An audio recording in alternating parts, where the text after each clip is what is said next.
And then finally, to provide for international cooperation and assistance.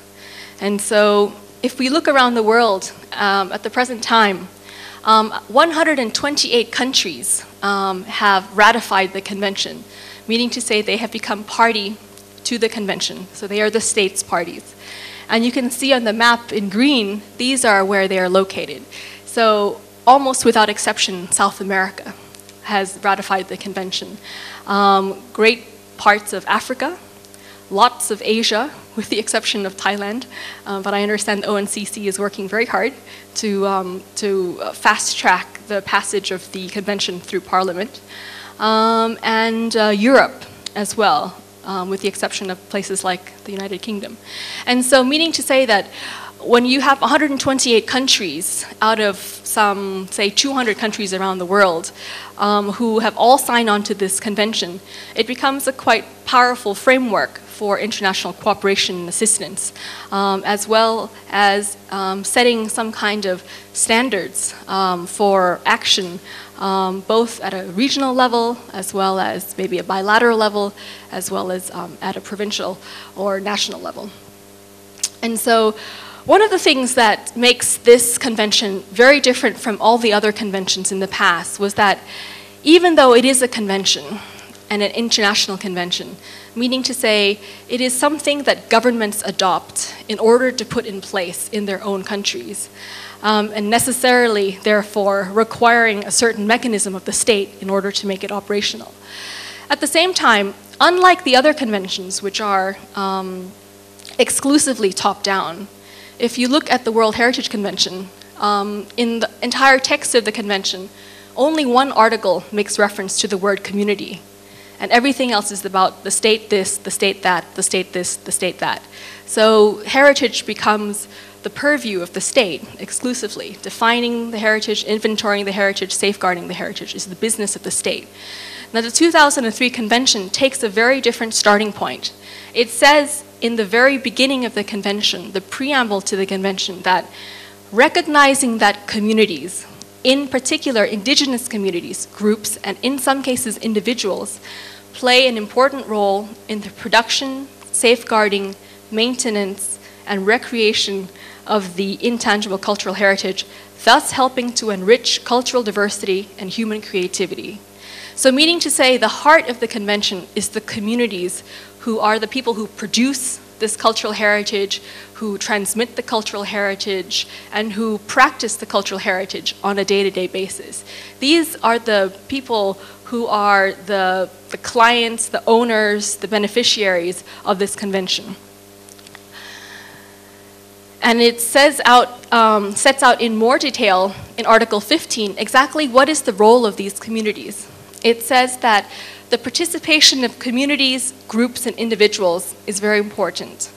And so each state party that has ratified the convention shall put in place and make possible the opportunities whereby there can be the widest possible participation of communities, groups, and where appropriate individuals that create, maintain, and transmit such heritage, and to involve them actively in its management.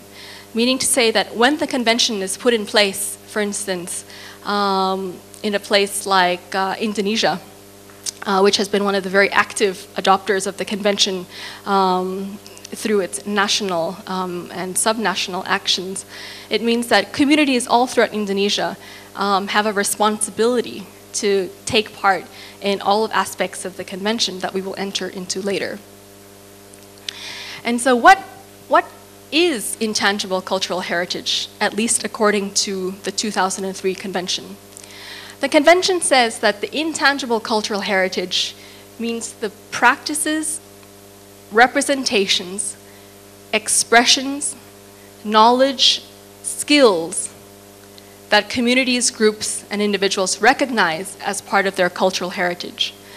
And in addition to these expressions, representations, practices, knowledge, and skills, there are also associated physical elements. For instance, instruments. You can't have a musical tradition without having the instruments, for instance, or other forms of instruments. Objects, artifacts, and cultural spaces. So all the things that Ajahn Parita, for instance, was mentioning earlier, the example she used was the shadow puppet tradition that she has studied for many years. And so the tradition of making the puppets and animating the puppets and putting on performances is one thing, but the puppets themselves, the physical puppets, are also objects which, without them being safeguarded, the tradition itself would fall apart. So another thing which is related to the definition of intangible cultural heritage of the convention is that because it is an international convention under the auspices of the United Nations, this convention will only recognize intangible cultural heritage which is compatible with existing international human rights instruments. So meaning to say the rights of the child, which are enshrined in a United Nations declaration, the rights of women, etc., the rights to self-expression. These various aspects of human rights cannot be contravened in recognizing any cultural tradition. So this is quite an object of controversy because there are many people who maintain that if the community is the one to decide what is their intangible cultural heritage, who is to say that it is acceptable or not acceptable because it is part of their customary practice? But within the context of the United Nations, it is not recognized for the purposes of this convention. And so what exactly does it constitute? So now I'm going to take you through a number of the domains. The domains meaning the different aspects of intangible cultural heritage. The first domain is what we call oral traditions, traditions that are passed down orally. So proverbs, riddles, tales, nursery rhymes, legends, myths, in some cases epic poems and stories and songs, charms, prayers, chants, songs, dramatic performances. These are all different forms of oral traditions. And we can see here, for instance, the oral traditions of the Aka Pygmies in Central Africa have been recognized as one of these forms. Secondly, is performing arts. And the example that we have on screen, of course, is the Royal Ballet from Cambodia. Performing arts includes all forms of vocal or instrumental music, dance, theater, pantomime, sung verse, and even certain forms of storytelling, which have a kind of performative aspect as well.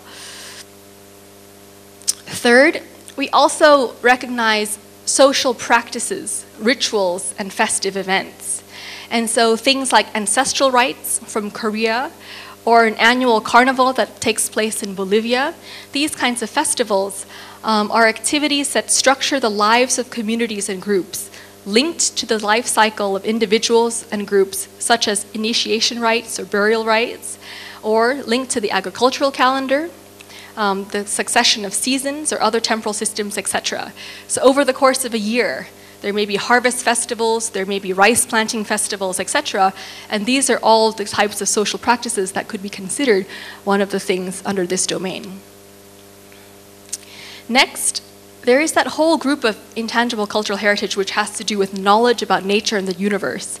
And so our traditional ecological wisdom, for instance, various forms of indigenous knowledge about how to live with the environment that we are born into, traditional healing systems and various pharmacological knowledge systems. Food, for instance, so SAC recently organized its annual conference on food. That's very much an aspect. Beliefs, initiation rites, divinations, cosmologies, cosmogonies, shamanism, possession rights, etc. So some of the work Alex was doing with the Khmer communities in northeastern Thailand about their shamanistic rites would be very much part of this domain. And in the picture that we have here are some, on the left-hand side, sand drawings from Vanuatu, which are an expression of traditional social practices. Next is traditional craftsmanship. And so we have, for instance, in China, One of the things is engraved block printing, which the Chinese were one of the early pioneers of. Or similarly, in Madagascar, wood crafting as well. So all of these different knowledge about producing crafts, which result in the physical crafts themselves, but these are sort of knowledge systems that are developed and then passed down over generations.